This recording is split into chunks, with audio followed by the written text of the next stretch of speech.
नमस्कार मंडळी. पालक व विद्यार्थी मार्गदर्शन या चॅनलवर आपल्या सर्वांचे खूप खूप सहर्ष स्वागत आहे. मंडळी, आज ज्या विषयी आपण माहिती पाहणार आहोत तो विषय आहे डोळसपणा किंवा पारख. देवानं दिलेलं मानवी शरीर हे आपली दैवी देणगी आहे आणि मानवी शरीरातील प्रत्येक अवयव हा खूप मूल्यवान आणि महत्त्वपूर्ण आहे. मग त्या अवयवांचा वापर आपण कशा पद्धतीनं करतो, समाज जगत असताना त्याचा उपयोग कसा करावा या संदर्भातली माहिती आपण आज पाहणार आहोत. मंडळी, या सर्वांमध्ये डोळे हे एक खूप संवेदनशील आणि महत्त्वपूर्ण अवयव आहे.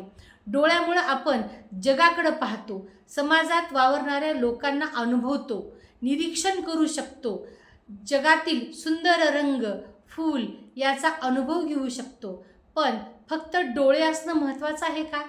तर नाही मंडळी, डोळे असणं ही देणगी आहे, पण डोळस असणं हे साधन आणि दिसणाऱ्या गोष्टीपेक्षा न दिसणाऱ्या सत्याकडे पाहायला आपण शिकलं पाहिजे.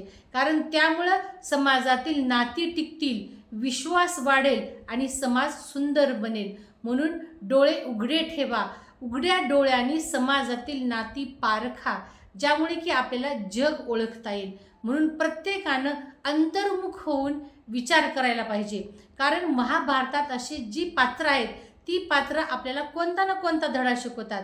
जसं की जन्मांध धृतराष्ट्र, ज्यांना दृष्टी नव्हती पण समाजाकडं पाहण्याची जी पारख त्यांनी चुकली होती, त्यामुळे त्यांचा विवेक गेला होता. कारण त्यांनी पुत्रप्रेमापोटी, मुलाच्या मोहापायी त्यांनी समाजाकडे दुर्लक्ष केलं आणि फक्त स्वतःच्या मुलाची बाजू घेतल्यामुळं ते स्वतःचा विवेक हरवून बसले.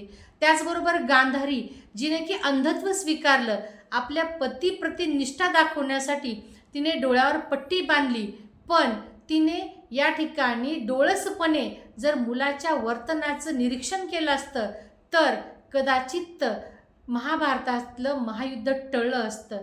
त्याचबरोबर कृष्ण, जे की निपक्षपातीपणे या ठिकाणी अर्जुनाला मार्गदर्शन करत होते आणि त्यांची तटस्थ भूमिका होती.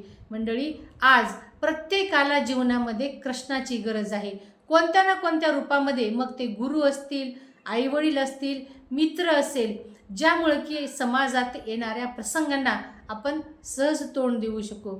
मंडळी, जर तुम्ही मोगऱ्याच्या झाडाजवळून चालत गेलात तर त्या मोगऱ्याच्या सुगंधामुळे आपण बेभान होतो आणि त्याच्यापासून मिळणाऱ्या आनंदामुळे आपण खाली न पाहता पावले टाकायला लागतो.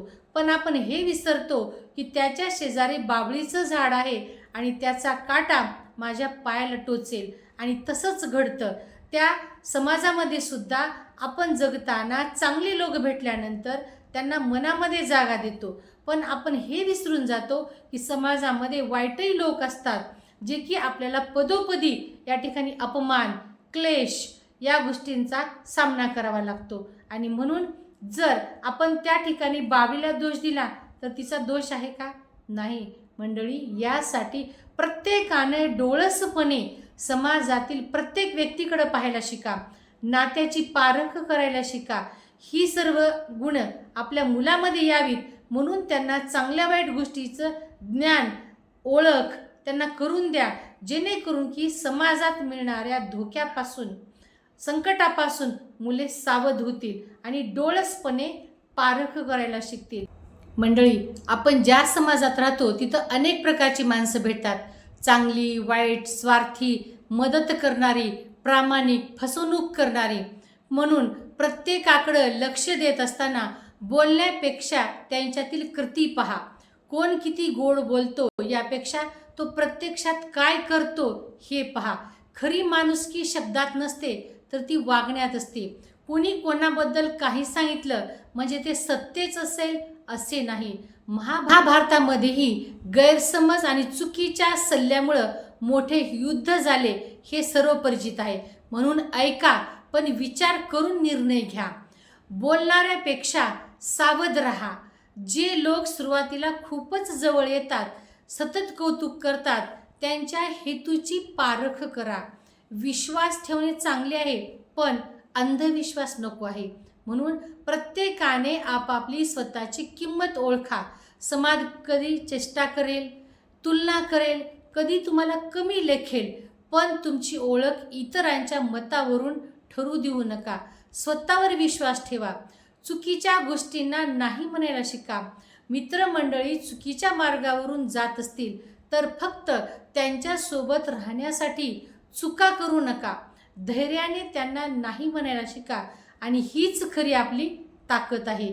समाजाची पारख म्हणजे सर्वांवर संशय घ्या असं नाही, तर योग्य आणि अयोग्य यातील फरक ओळखणे. यासाठी डोळे उघडे ठेवा, मन शांत ठेवा आणि निर्णय विचारपूर्वक घ्या. कारण आज घेतलेले निर्णय तुमचे भविष्य घडवतात.